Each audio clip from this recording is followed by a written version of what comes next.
it's me again. Welcome to 2009 Spyglass Way. We are welcomed by the solid walnut 10-foot door. Coming this way, we have this amazing linear fireplace. It's perfectly situated to warm up your buttocks in the wintertime. Then we follow through to the kitchen. Quartz countertops, very nice, a beautiful island. We have a natural gas stove top here with griddle. And then for all of you weak people, a pot filler, so you don't have to take the pot from the sink to the stove.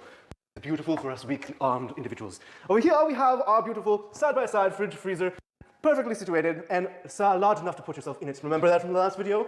Now we're going to head over to the bedroom, the master, where all the love baby making happens. Here we have a beautiful master bedroom with tray ceilings with recessed lighting. Into the bathroom, large tiles, double sink, and little soaker tub. I don't know how to make this funny. This home features 5 bedrooms, 4 bathrooms. It's a rancher-style walkout home, so you have lots of natural lighting, perfect for glowing onto your picturesque body while you have parties.